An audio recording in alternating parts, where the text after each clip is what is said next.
Mi exmarido me mintió sobre su identidad durante 8 años.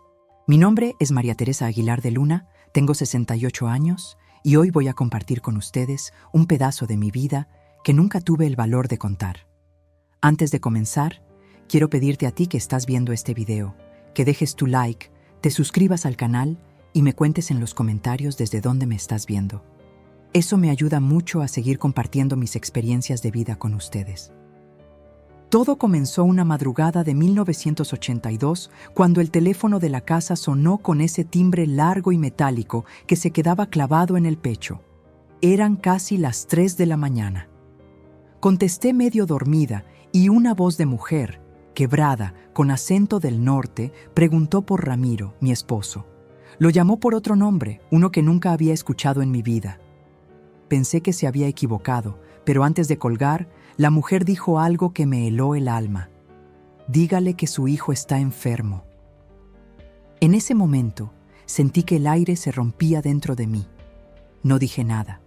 Solo colgué el teléfono y me quedé en la oscuridad, con el corazón latiendo tan fuerte que podía oírlo.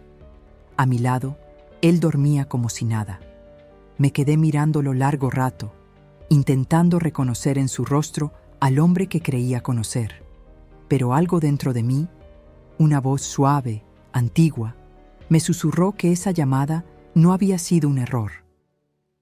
Yo nací en el año de 1954, en un barrio tranquilo al sur de Ciudad de México, cuando la vida era más lenta y los vecinos se conocían por nombre y por secretos. Me crié en una casa de paredes gruesas, con pisos de mosaico verdoso y cortinas de encaje que mi madre lavaba cada 15 días con agua caliente, jabón Sote y un puño de bicarbonato. Los domingos olían a mole de olla y café recién colado, y mi papá usaba sombrero de palma para salir a misa.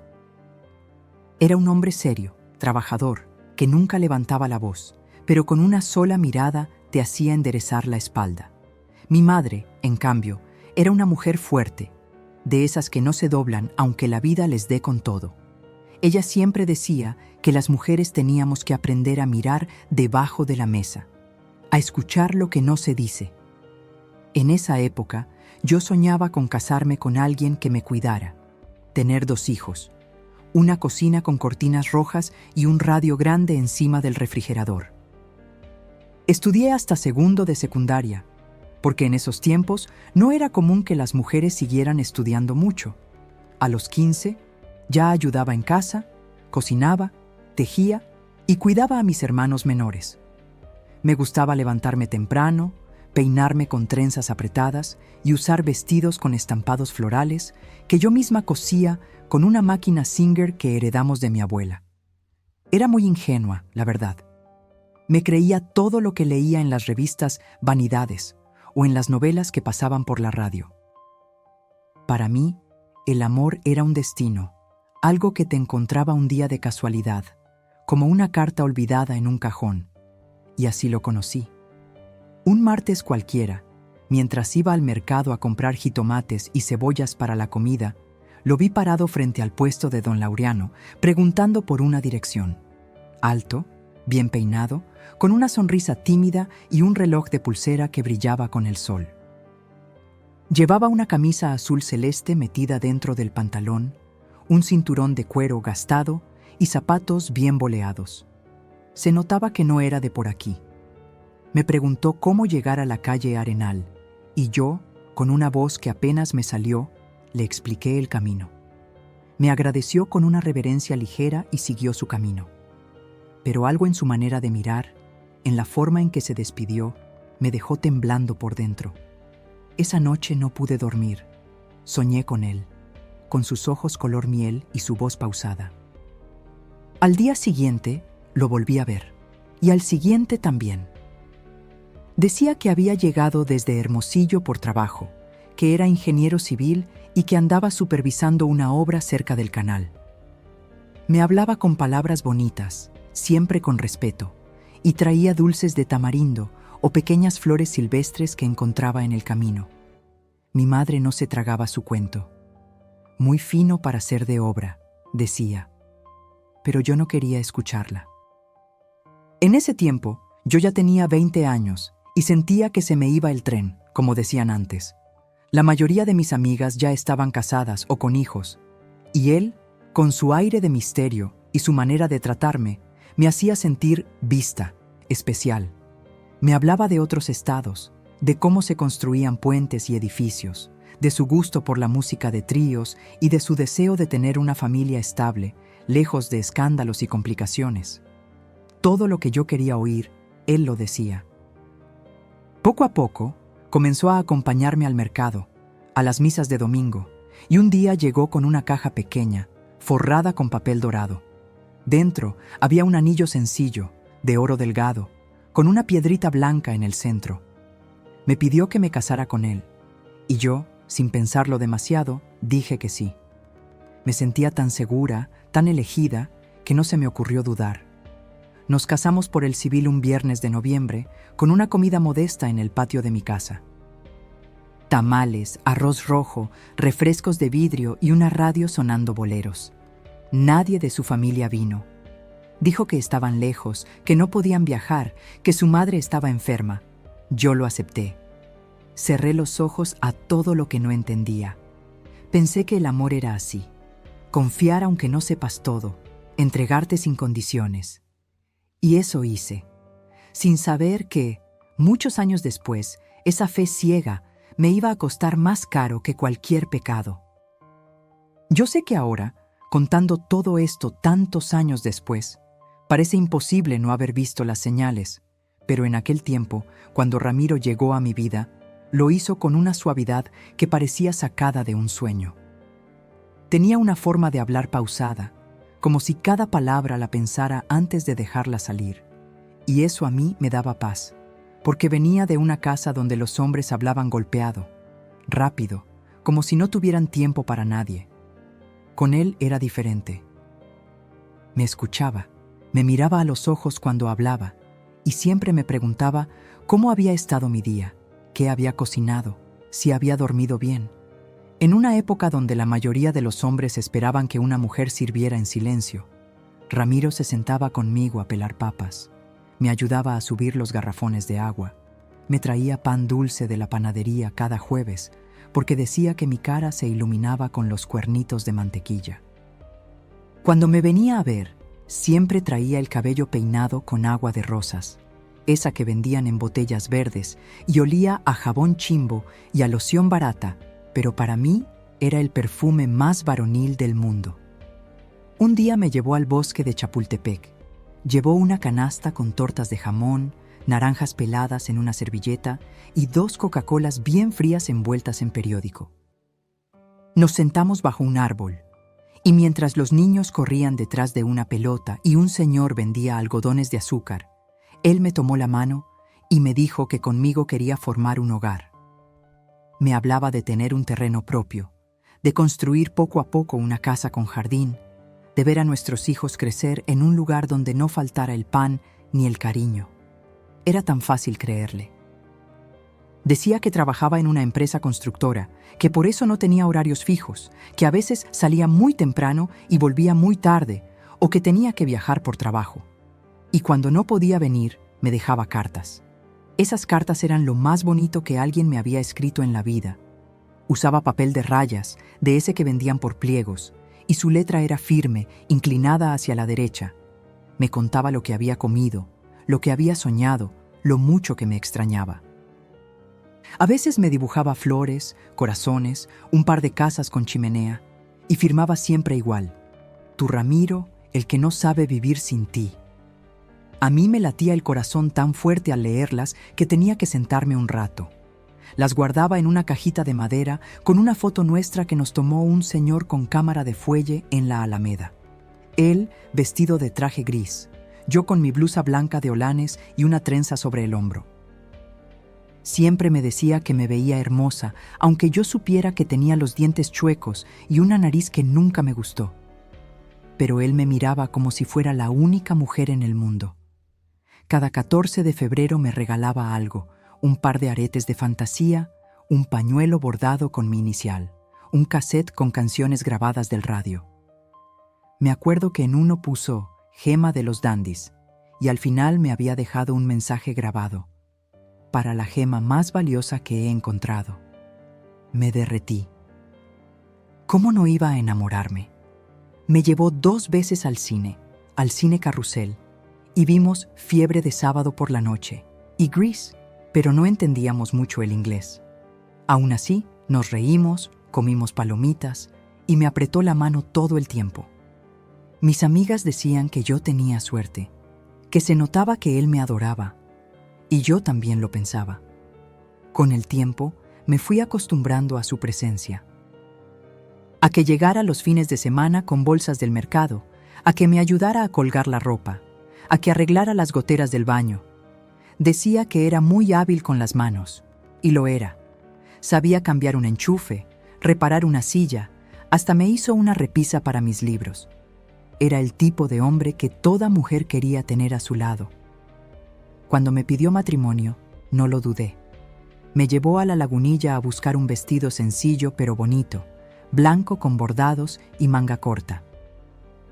Me dijo que no teníamos que gastar mucho, que lo importante era empezar juntos. Mi madre, aunque escéptica, aceptó. Dijo que al menos él parecía trabajador y educado. Y nos casamos por el civil en una oficina sencilla, con unos cuantos vecinos como testigos. No hubo música en vivo, pero sí sonaron Pedro Infante y Javier Solís en el tocadiscos viejo de mi papá. Esa noche dormimos juntos por primera vez en la casa donde nací. Yo me sentía plena, amada, segura. Pero nunca imaginé que aquel hombre que me parecía tan sincero me escondía un universo de mentiras detrás de cada sonrisa. Lo más difícil de contar esta historia no es lo que pasó al final, sino darme cuenta de todas las cosas que preferí no ver al principio. Porque cuando una mujer ama, de verdad, se pone una venda en los ojos y el corazón le hace de escudo a la razón. Y así viví yo durante años. Al principio eran cosas pequeñas, tonterías, diría cualquiera. Como que siempre que le preguntaba sobre su infancia, cambiaba de tema. Decía que no le gustaba hablar del pasado, que había tenido una niñez difícil, que mejor habláramos del futuro, o que nunca tenía fotos familiares. Yo le regalé un portarretrato para que pusiera una de sus papás y nunca lo usó. Me decía que había perdido todo en una mudanza, que su madre estaba enferma, que su padre había muerto cuando él era joven. Yo creía en todo. ¿Por qué no habría de hacerlo? Pero luego vinieron otras cosas, como que no tenía credencial de elector, ni cartilla militar. Decía que la empresa donde trabajaba no se lo exigía, que ya estaba en trámites, siempre en trámites, siempre con papeles que ya casi salen. También noté que usaba 2 firmas distintas, una para los recibos de la luz y otra cuando firmaba alguna tarjeta de cumpleaños. Me decía que una era su firma profesional y otra la personal. Yo me reía. Qué raro eres, Ramiro. Y él se encogía de hombros. Pero la verdad es que no quería saber más. Tenía miedo de que si preguntaba demasiado, él se alejara. Porque así nos enseñaron a muchas mujeres en ese tiempo. A no ser intensas, a no incomodar, a cuidar el amor como si fuera un florero de cristal que se rompe con cualquier movimiento brusco. Una vez encontré en su pantalón una nota arrugada con un nombre que no reconocí. Decía, llamar a Elías, urgente. Cuando le pregunté quién era, se enojó. Me dijo que no tenía por qué revisar su ropa, que eso era falta de respeto. Le pedí perdón y no volví a preguntar. Pero desde entonces algo se movió dentro de mí, como una piedrita en el zapato que no puedes sacar. Me empezó a dar cuenta de que salía más de lo que decía, que a veces llegaba con ropa distinta a la que había salido, que evitaba los lugares donde pudiera encontrarse con alguien. Nunca quiso ir conmigo al mercado grande ni a la iglesia principal del barrio. Prefería los sitios alejados, donde nadie lo conociera. Y cuando nos cruzábamos con algún hombre que él no esperaba, se ponía nervioso, me apretaba la mano y luego decía que le dolía la cabeza. También había un olor, uno que me perturbaba. A veces llegaba con un perfume que no era el suyo, un aroma dulce como de mujer. Me decía que en la oficina muchas mujeres usaban perfume fuerte, que seguro se le pegaba por accidente. Y yo, tonta, lo aceptaba. Porque él sabía cómo tranquilizarme. Me abrazaba, me besaba la frente, me decía, no pienses cosas feas, mi amor. Y yo me derretía otra vez. También recuerdo que nunca hablaba por teléfono en casa. Siempre decía que el aparato estaba descompuesto o que no tenía monedas. Pero una vez se encerró en el baño con el teléfono inalámbrico y habló en voz baja por casi 20 minutos. Cuando salió, me dijo que era una llamada de trabajo, pero traía el rostro pálido y los ojos esquivaban los míos.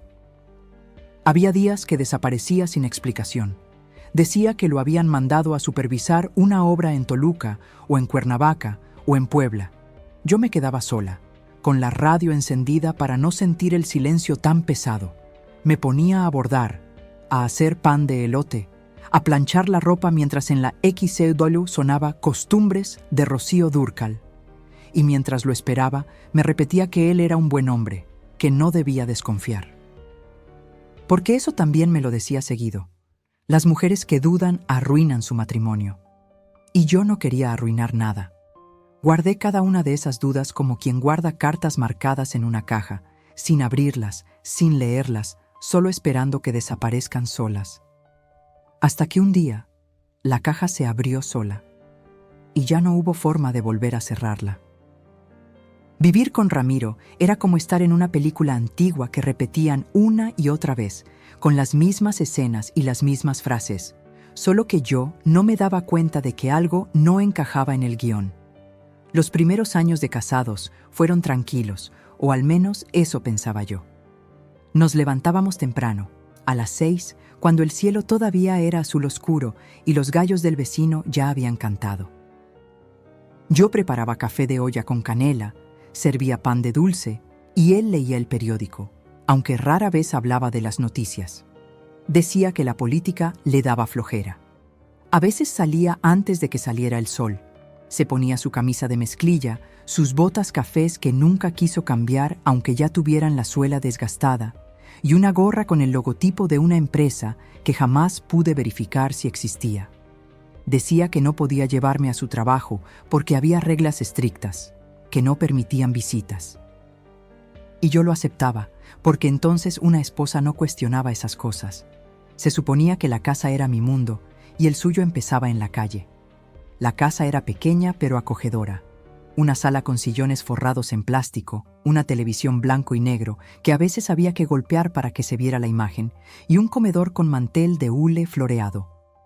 Las paredes estaban adornadas con calendarios del Santo Niño de Atocha, una foto de nuestra boda y un reloj de péndulo que sonaba cada media hora.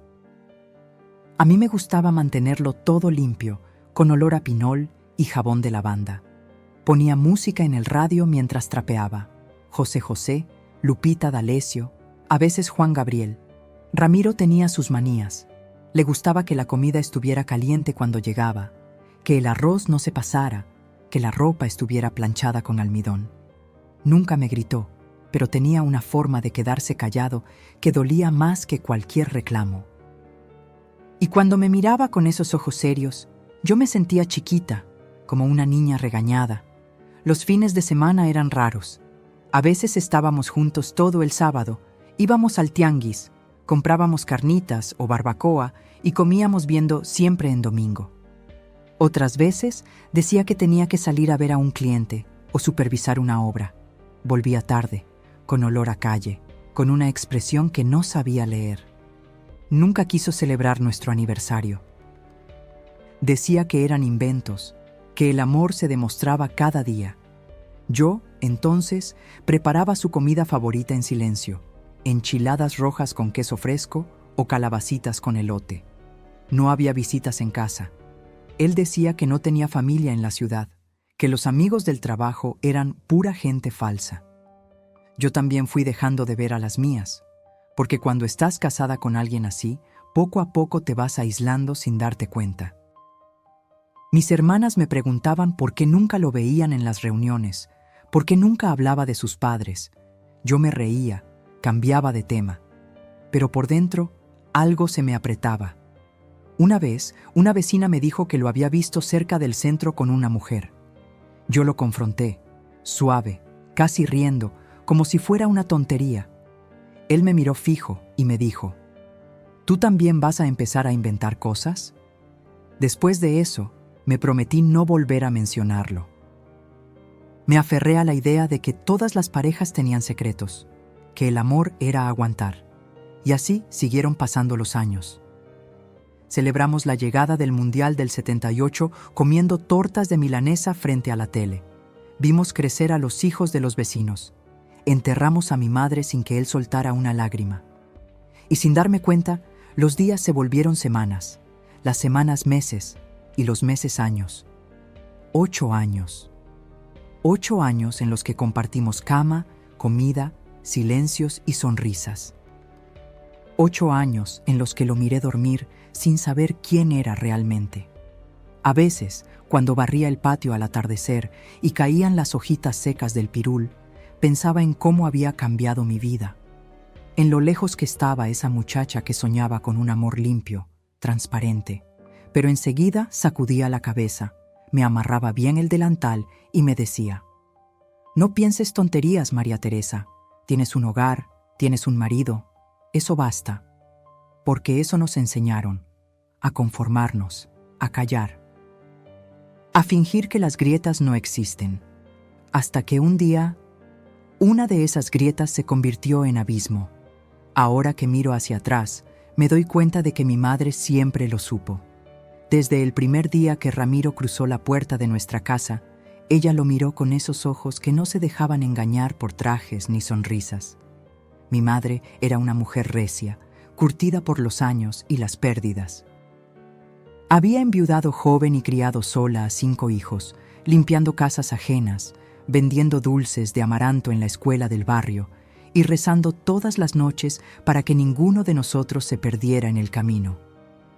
Ella no hablaba mucho, pero cuando lo hacía, cada palabra llevaba peso. Recuerdo que una tarde, poco antes de casarme, me dijo en voz baja mientras lavábamos los trastes con agua caliente y limón: ese hombre guarda cosas, hija. Tiene los ojos llenos de sombras. Yo me reí pensando que era su forma de protegerme. Le respondí que todas las personas tienen pasado, que no era justo juzgarlo.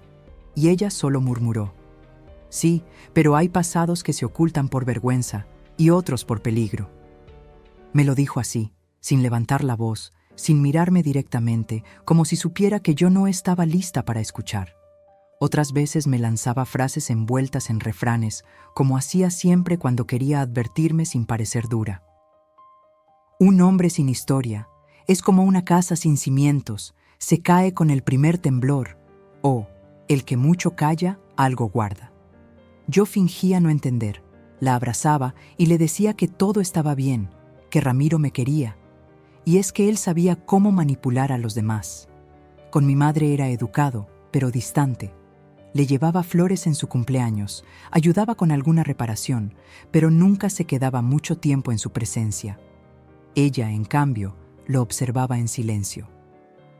No le creo ni el nombre, me dijo una vez cuando él salió a comprar cigarros. Habla como si ensayara lo que va a decir. Me molesté. Le pedí que no sembrara dudas, que estaba a punto de casarme y necesitaba apoyo, no sospechas. Ella no insistió más, pero cada vez que Ramiro hablaba, ella fruncía ligeramente el ceño. Después de que nos casamos y nos mudamos a una casa pequeña cerca del mercado, las visitas de mi madre fueron más escasas. Decía que estaba cansada, que el viaje era largo.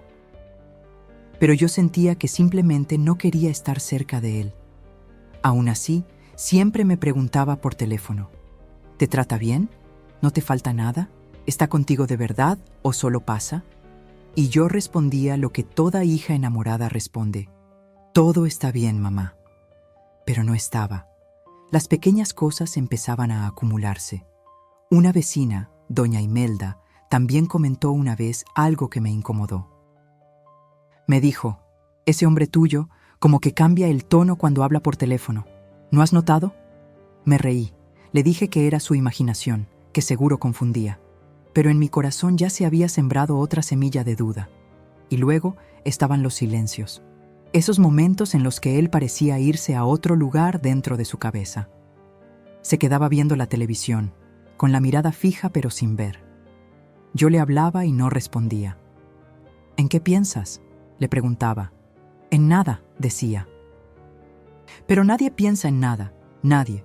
Una vez, después de una discusión pequeña por una cuenta que no quiso mostrarme, me dijo: a veces me dan ganas de irme y no volver.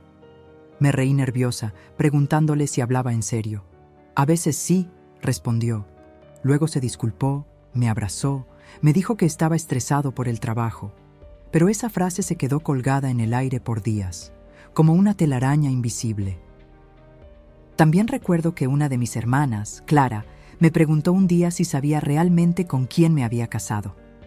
No conocemos a su familia, no sabemos de dónde viene, ni siquiera hemos visto sus papeles. Yo me enojé. Le dije que no se metiera, que era mi vida. Me arrepiento de eso, porque ellas solo querían protegerme. Y yo no quise escuchar, porque cuando una ama, se vuelve ciega, sorda y terca. Mi madre murió un año antes de que todo saliera a la luz. Se fue con sus sospechas intactas, sin decir nada más, y a veces me pregunto si se fue con la tristeza de no haberme salvado a tiempo, porque eso hacen las madres, sienten antes que nosotras lo que el corazón no quiere ver. Y ahora, cuando limpio la mesa donde ella se sentaba a tomar su café, aún creo oír su voz diciéndome: hija, no todo lo que brilla es oro, y no todo lo que se calla es por miedo. Fue una madrugada de julio de 1982. Nunca voy a olvidar esa fecha. La casa estaba en completo silencio. Apenas el tic-tac del reloj de péndulo rompía la oscuridad. Ramiro dormía profundamente, boca arriba, con la boca entreabierta, como si el mundo entero le pesara poco. Yo había tenido un mal sueño. No sé por qué, pero desperté con el corazón agitado, como si algo fuera a pasar. Me levanté al baño, me serví un poco de agua y justo cuando me recostaba de nuevo, sonó el teléfono. Ese teléfono beige que teníamos en la pared de la cocina, con el cable enredado y un timbre chillón que me erizaba la piel cada vez que sonaba de noche. Me quedé congelada unos segundos. Nadie llamaba a esas horas. Pensé en mi hermana, en algún accidente. Corrí descalza y contesté con voz temblorosa. ¿Bueno? Al otro lado, una voz de mujer, con acento del norte, me dijo: ¿con quién hablo? Le dije mi nombre. Ella dudó unos segundos. Luego dijo, como si conociera la casa: ¿Está Julián? Dígale que habla Marisela, de Hermosillo. Me tomó unos segundos entender. ¿Quién?, repetí. Julián, su esposo. Él vive ahí, ¿verdad? En ese instante, sentí que el suelo se me hundía bajo los pies. No, aquí no vive ningún Julián. Está equivocada, respondí, con un nudo en la garganta. Pero ella insistió. ¿Esta no es la calle Caléndula, número 48? ¿No es la casa con la reja azul y una maceta colgada? Sentí que se me soltó la vejiga, pero me contuve. Ella describía mi casa. Mi casa. ¿Quién es usted?, logré preguntar, y su respuesta fue una puñalada directa al pecho. Soy su esposa, o lo era. Tenemos un hijo. Está enfermo. No supe qué decir. Me quedé muda. Al fondo, el sonido de una radio encendida, probablemente en la casa de esa mujer. Luego dijo: ¿Está ahí con usted, Julián? No respondí. Solo colgué. No tuve el valor de seguir escuchando. Me quedé parada frente al teléfono, con la mano temblando, sintiendo que la sangre se me iba de las piernas. Regresé a la habitación. Él seguía durmiendo, roncando levemente, ajeno a todo. Lo miré largo rato, intentando entender qué parte de él era mentira y cuál era verdad.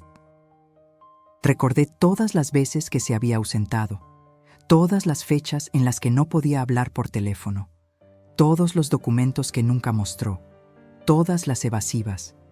Y ahora tenía nombre nuevo: Julián. Un hijo enfermo, una mujer del norte. Me senté en la orilla de la cama, sin saber si debía despertarlo o salir corriendo. Las dudas me golpeaban una tras otra. ¿Y si era un malentendido? ¿Y si alguien quería hacernos daño? ¿Y si él era víctima de una mujer obsesionada?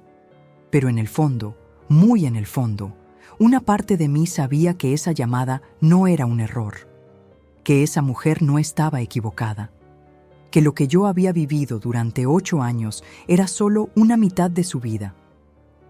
Me levanté temprano esa mañana, preparé café, pero no lo probé.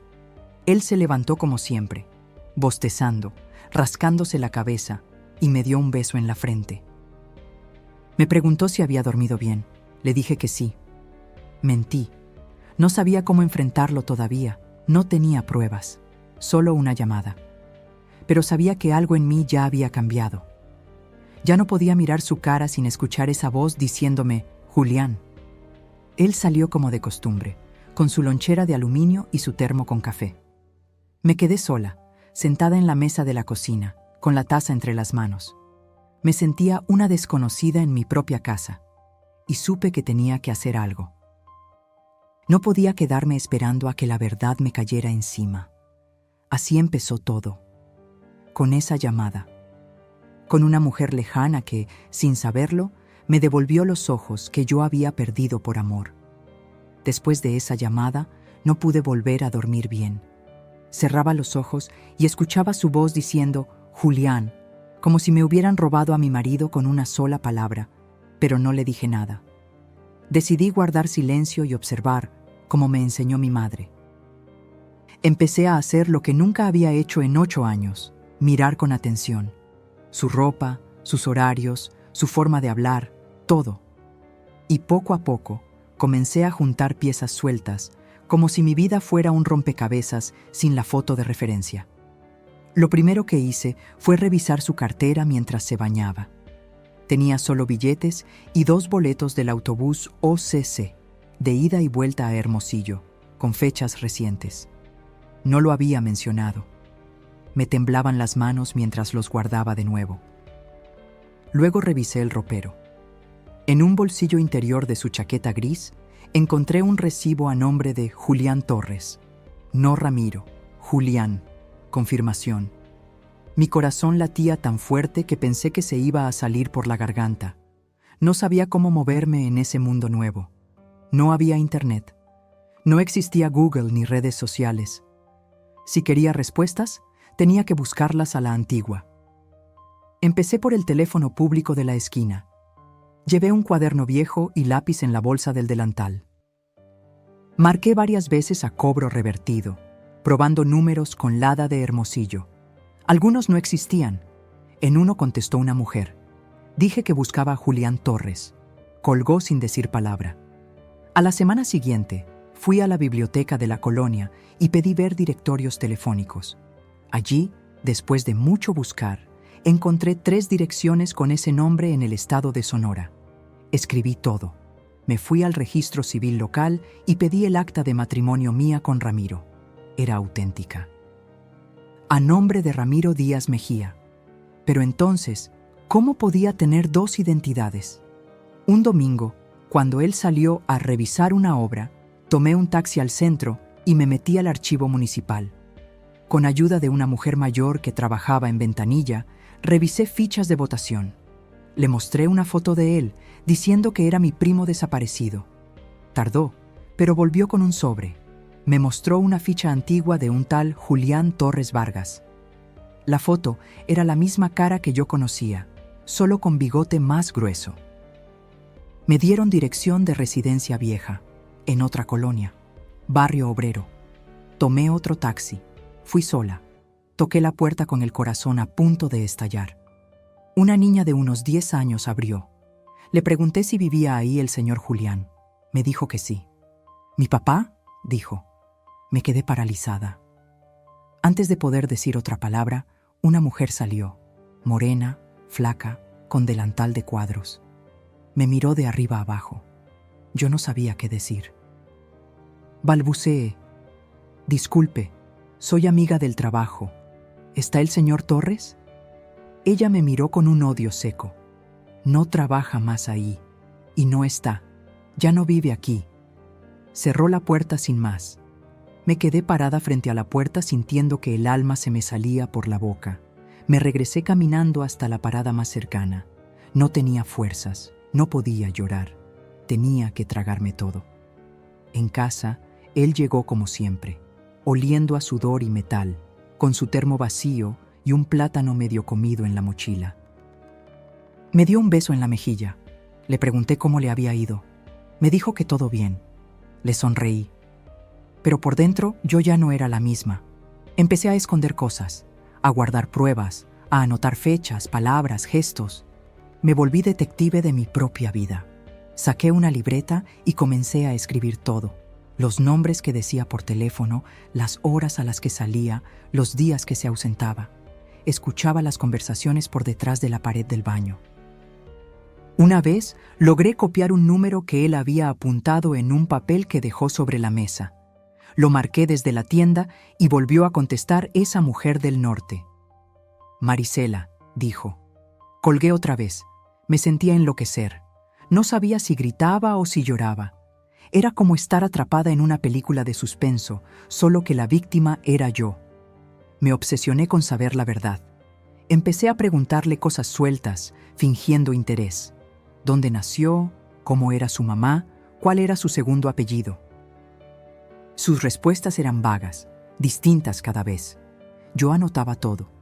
Una noche, abrí su cajón del buró y encontré una fotografía antigua, doblada en 4. Estaba él, junto a la misma mujer que me contestó la puerta, y 2 niños. Uno de ellos tenía sus mismos ojos. Era su hijo, el que estaba enfermo. Ya no había duda. Él tenía otra familia, otra vida, otro nombre. Y yo era su sombra. Cuando sostuve esa fotografía entre mis manos, doblada, arrugada, como si alguien la hubiese querido ocultar y al mismo tiempo conservar, sentí que la sangre me abandonaba el cuerpo. Me temblaban los dedos. Era él. No había forma de negarlo. Esa sonrisa ladeada, esa manera de mirar a la cámara con los ojos entrecerrados por el sol. Era él. Pero no estaba solo. A su lado, la misma mujer que me había cerrado la puerta en Hermosillo. Juntos, casi tocándose, como una pareja de años. Y 2 niños.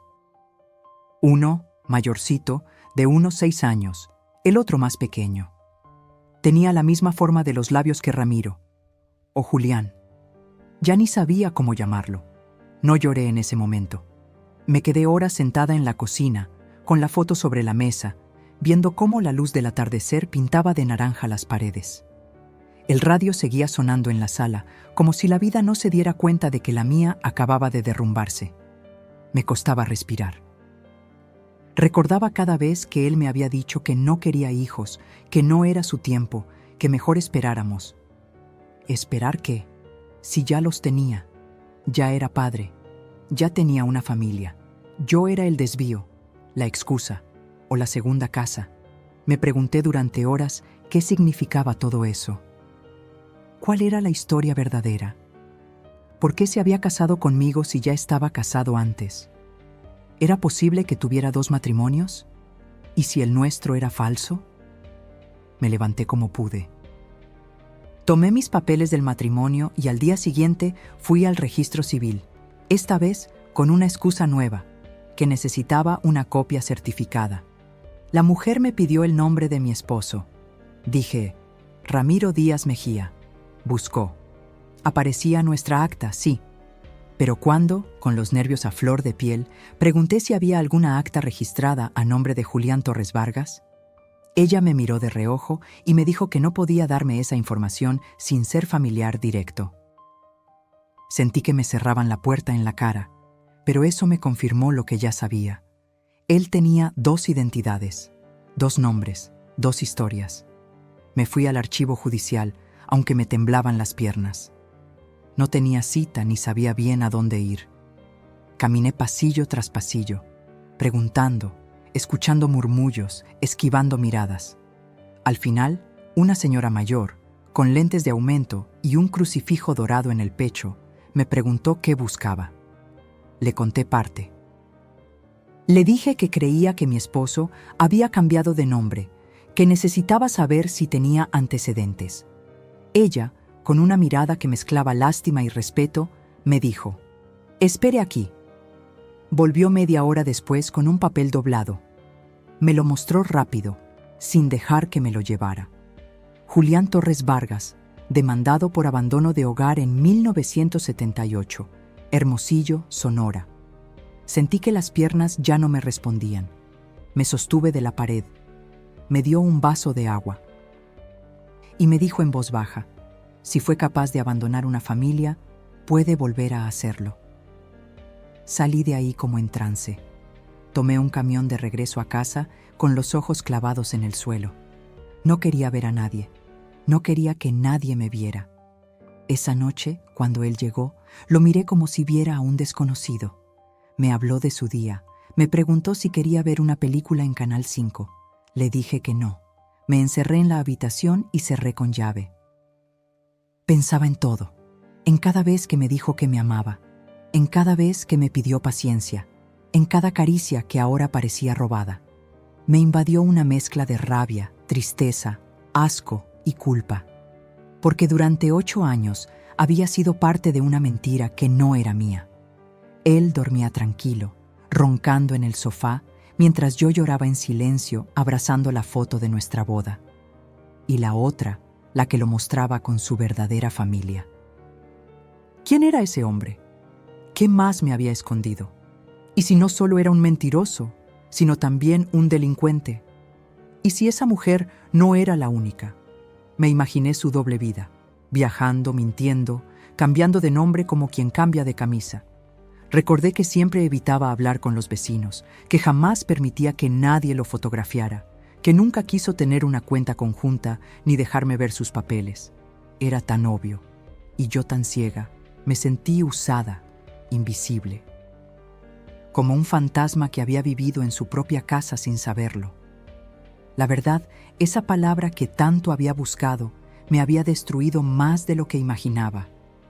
Porque no era solo una traición, era toda una vida construida sobre un suelo falso. Y ahora tenía que decidir, callar y seguir fingiendo, o mirar a ese hombre a los ojos y preguntarle, ¿quién demonios era? Esperé el momento como quien espera una tormenta. Sabía que tenía que hacerlo, pero no sabía cómo, ni cuándo, ni qué pasaría después. En esos días no se hablaba de divorcio. No había asesoría, ni ayuda psicológica, ni refugios para mujeres. Había silencio, vergüenza. Pero también estaba yo, y mi dignidad. Una noche de agosto, cuando el calor nos tenía sudando sin necesidad de movernos, decidí que era el momento.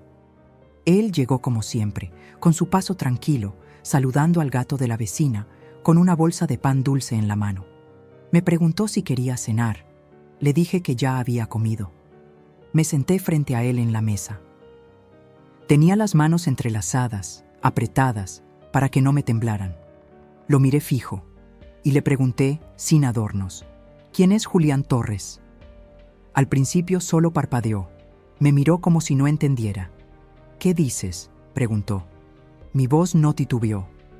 Quiero saber quién es Julián Torres Vargas y por qué su cara es igualita a la tuya. Él dejó el pan sobre la mesa. Se quedó en silencio, largo. Podía oír el ventilador girando en la sala, ese sonido seco que hacía cada vez que se atoraba en la misma dirección. Finalmente, habló. ¿Dónde escuchaste ese nombre? ¿Eso importa?, respondí. Tengo una foto. Te tengo a ti, con 2 niños, y con ella. Su cara cambió, perdió el color, bajó la mirada. Supe entonces que no iba a negarlo. Me levanté, fui al cajón de la cómoda y regresé con la foto. La puse frente a él, como una prueba en un juicio. La miró. No dijo nada, solo exhaló hondo. No era mi plan, dijo. Yo ya había terminado con ella, pero después las cosas se complicaron. Me hervía la sangre. ¿Te casaste conmigo estando casado con otra? ¿Tu hijo enfermo? ¿Es real?, asintió, con la cabeza baja. Se llama Samuel, Tiene asma crónica, pero no lo veo desde hace años. Sentí que me tragaba una bola de fuego. ¿Y yo qué soy? ¿Tu segunda vida? ¿Tu escapatoria? No lo entiendes, empezó, pero lo interrumpí. Claro que no lo entiendo. Viví contigo 8 años. Te cuidé, te amé, me negué a tener hijos porque tú no querías. ¿Y tú? Tú ya eras padre. Se pasó las manos por la cara. Me dijo que no podía explicarlo todo, que huyó de su pasado porque lo perseguían deudas, errores, un matrimonio que se había podrido, que encontró en mí una calma. Me dijo que no pensaba hacerme daño, que yo era lo mejor que le había pasado. Pero yo ya no escuchaba. No me importaban sus palabras. Había una distancia entre nosotros que ya no podía acortarse. Me levanté. Le dije que no podía seguir viviendo con alguien que no sabía quién era. Me mentiste con tu nombre, tu familia, tu historia. ¿Qué más me escondes? Él no respondió. Tomó su mochila, se puso de pie. ¿A dónde vas?, pregunté. A dar una vuelta, dijo, pero supe que no volvería. Lo vi salir por la puerta con la misma tranquilidad con la que entró a mi vida. Y se fue. Sin drama, sin lágrimas, sin disculpas verdaderas, solo con su sombra pegada al cuerpo. Me quedé parada frente a la puerta cerrada, sintiendo que el silencio era más pesado que su presencia. Esa noche no dormí. Me recosté en la cama vacía y me puse a pensar en todo lo que había construido creyendo en una mentira. Recordé su forma de acariciarme el cabello, las cartas, los desayunos, las películas. ¿Todo había sido falso? ¿O también él había creído sus propias mentiras?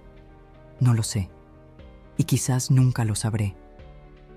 Lo único cierto era que esa noche, cuando lo llamé por su verdadero nombre, el mundo se rompió, porque ya no había vuelta atrás. Porque cuando se cae una máscara, ya no se puede poner de nuevo sin que se note la grieta. El día después de que se fue, la casa se sintió como un ataúd vacío. Caminaba de un cuarto al otro con la sensación de estar buscando algo que no sabía si quería encontrar. No lloré ese primer día, ni el segundo. Solo me sentaba en la mesa con una taza de café que se enfriaba sin que yo la tocara. El radio estaba apagado, las ventanas cerradas, y el reloj del péndulo, ese que durante años me marcó los tiempos de una vida que creía verdadera, lo detuve con mis propias manos. Porque ya no quería escuchar ningún tic-tac que me recordara el paso de un tiempo que ahora dudaba si había vivido de verdad. Ramiro, o Julián, ya ni sé, no volvió. No dejó nota, ni carta, ni llamada, nada.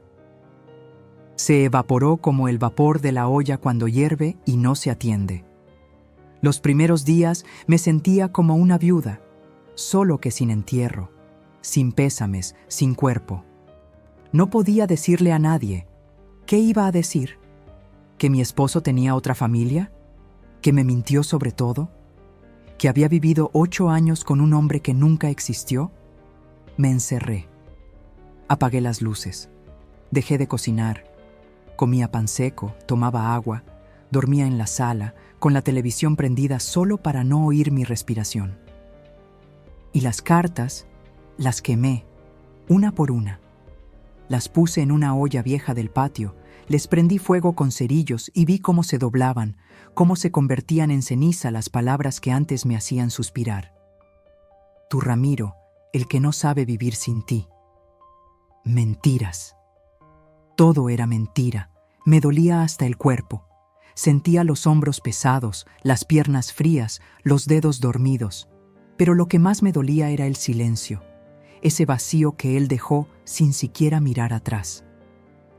Y entonces, una noche, mientras lavaba una taza, me solté.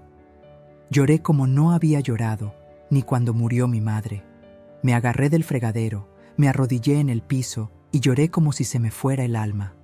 Lloré por la mujer que había sido, por la ingenua, por la que soñaba con cortinas rojas y radios grandes. Lloré por la que se tragó todas las dudas, por la que defendió a un hombre que no conocía. por la que ignoró las voces que querían abrirle los ojos. Fue un llanto sin fin, sin palabras, sin consuelo. Me vacié. Y cuando no me quedaron más lágrimas, me dormí en el suelo, abrazada a una toalla, temblando como una niña asustada. A la mañana siguiente me sentí hueca, como una casa saqueada. Empecé a tirar cosas. Sus camisas, sus botas, su cinturón, todo lo que oliera a él. Regresé las fotos a su sobre y las escondí en el fondo del armario, como si al guardarlas pudiera esconder también el dolor. Pero el dolor no se guarda, se queda. Se instala como el polvo en los rincones, y cada vez que lo limpias, vuelve. Durante meses tuve pesadillas. Soñaba que él volvía, que me tocaba el hombro y yo no podía moverme. Soñaba que abría la puerta y estaban ahí los dos niños mirándome sin hablar. Me levantaba empapada en sudor, con el corazón golpeando el pecho como si quisiera escapar. Y sin embargo, no le conté a nadie, ni a mi hermana, ni a mi vecina, ni al sacerdote. Me guardé la verdad como quien se guarda un pecado. Porque sentía vergüenza, no por lo que él hizo, sino por no haberlo visto, por haber sido ciega, por haber amado tanto y tan mal. La gente me preguntaba por él. Yo decía que se había ido por trabajo, que estaba de viaje, inventaba, mentía yo también. Y eso fue lo peor, convertirme en algo que nunca quise ser, una mujer rota, un alma que ya no confiaba ni en su sombra. Una tarde, mientras barría el patio, encontré una flor seca entre las grietas del piso. Me acordé de las flores silvestres que él me traía al principio y lloré de nuevo, pero esta vez no con rabia, sino con una tristeza mansa, profunda, que ya no buscaba venganza, porque entendí que había muerto alguien, no él, no Ramiro, sino lo que yo creía que era el amor. Y como todo luto, necesitaba tiempo. Tiempo para enterrar lo que nunca existió. Tiempo para volver a mirar el espejo y reconocerme. Porque yo también me había perdido. Porque vivir una mentira durante 8 años te borra. No fue de un día para otro. No hubo un momento exacto en el que dijera, ya estoy bien. La verdad es que sanar no se siente como una victoria. Se siente como un trabajo sucio, agotador, de esos que haces con las manos llenas de tierra, de lágrimas secas, de rabia que ya no sabes dónde guardar. Pero empecé, con pasos chiquitos. Primero, abrí las cortinas. De nuevo. Después de meses de vivir en penumbra, dejé que el sol entrara a la sala.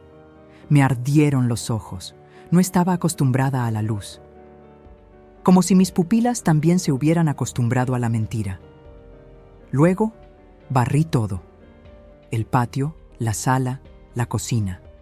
Saqué los sillones, los lavé con vinagre, cambié los manteles, quité las fotos de las paredes. No para olvidarlo, sino para recordarme a mí misma que esa casa me pertenecía. Que la vida seguía, aunque me doliera. Una vecina me tocó la puerta. Me dijo que me notaba ausente. Le dije que él se había ido. No preguntó más. Me dejó un tazón de sopa caliente. Fue la primera vez que comí algo caliente en semanas. Esa noche dormí mejor. Me aferré a eso, a lo pequeño.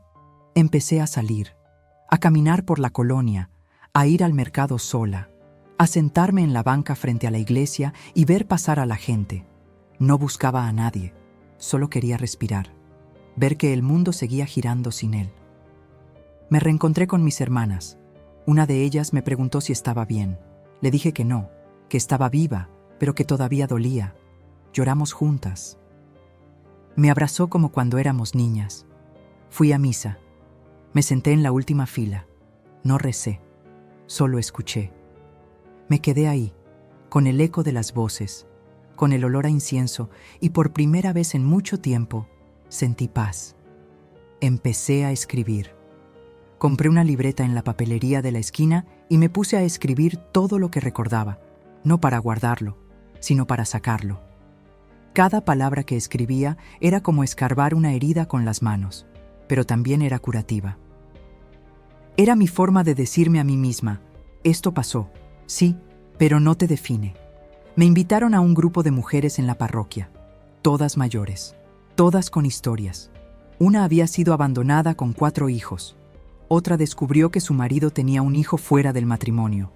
Otra nunca se casó, pero crió sola a su hermana enferma. Me senté con ellas. Al principio no hablaba, solo escuchaba. Pero una tarde, cuando una de ellas habló de la culpa que sentía por no haber visto las señales, me rompí. Y hablé. Conté todo, con la voz quebrada, con vergüenza, con miedo. Y cuando terminé, nadie me juzgó. Una me tomó la mano. Otra me dijo: «Todas hemos amado mal, hija. No te culpes». Y esas palabras me salvaron, no del dolor, pero sí de la culpa. Porque yo me culpaba, por haber sido ingenua, por no haber hecho preguntas, por haberme entregado tanto. Pero entendí que amar no es un error. El error fue de él, por usar el amor como disfraz. Volví a trabajar. Empecé a coser ropa para vender. Blusas, mandiles, fundas para almohadas. La máquina Singer volvió a sonar en las tardes. Las manos se me llenaban de hilo, pero también de vida. De nuevo tenía rutina. De nuevo tenía sentido. Me empecé a reír, suave, sin darme cuenta. Me sorprendía riendo con una telenovela, con un chiste, con la historia de una vecina. Era una risa tímida, como si pidiera permiso, pero era mía. Y ahí supe que estaba volviendo, que no sería la misma, que ya nunca sería la misma. Pero no estaba rota. Estaba remendada, como las mantas viejas que uno cose con pedazos de otras telas, distinta, pero útil, hermosa a su manera. Y lo más importante, libre, porque después de 8 años viviendo bajo una mentira, mi mayor conquista no fue olvidar. Fue volver a mirar al espejo sin bajar la mirada. Fue volver a decir mi nombre en voz alta sin temblar. Fue volver a quererme, a confiar en mí y saber que nunca más permitiría que alguien usara mi amor como escondite. A veces me siento en la mecedora de la sala, con una taza de café entre las manos y el sonido lejano de los vendedores de pan por la calle, y me imagino a esa muchacha que fui. La veo frente a mí, con su vestido de flores, sus trenzas bien peinadas y ese brillo tonto en los ojos. Tiene 20 años y piensa que el amor va a salvarla. No sabe nada todavía. No sabe de traiciones, de mentiras, de nombres falsos. No sabe que el corazón también puede engañar. La veo con ternura, pero también con coraje. Quisiera tomarla de los hombros y decirle que no, todo el que sonríe merece confianza. Que amar no significa callar. Que una no tiene que entregarse entera para que alguien la valore.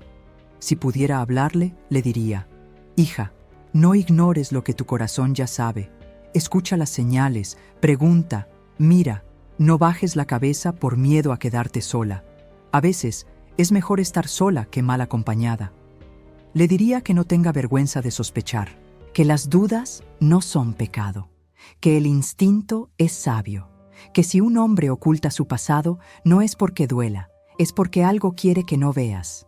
Le diría también que no se culpe, que amar con todo no es debilidad, es fortaleza, porque lo difícil no es amar, lo difícil es volver a hacerlo después de que te rompen. Y aún así, se puede. Yo lo hice. Hoy tengo 68 años. Y aunque esa historia quedó atrás, todavía me duele en ciertas esquinas del alma. Pero también me enseñó. Me hizo fuerte. Me hizo mujer. Hoy sé poner límites. Hoy no acepto medias verdades. Hoy valoro mi paz más que cualquier promesa. Y a ti, que estás escuchando esto, que quizás viviste algo parecido o estás viviendo con un nudo en el pecho, solo te digo, no estás sola. Tu historia importa. Tu dolor no es pequeño. Tu voz merece ser escuchada. Y si alguna vez te hicieron creer que estabas loca por sospechar, te aseguro que estabas más cuerda que nunca. Porque a veces, el amor de verdad no es el que llega con flores, sino el que llega después del naufragio, cuando una aprende a amarse a sí misma. Y si esta historia que acabo de contarte te movió algo por dentro, si te hizo pensar en alguien, en alguna herida vieja o en alguna verdad que sigues guardando, no la ignores. Abrázala, dale nombre y si tienes ganas, compártela. Porque contar lo que nos pasó también es una forma de sanar. Si esta revelación movió algo dentro de ti, deja tu like, suscríbete y comparte este video con alguien que también haya tenido su vida marcada por un secreto. Y por favor, cuéntame en los comentarios si alguna vez te pasó algo así. Te leo, siempre.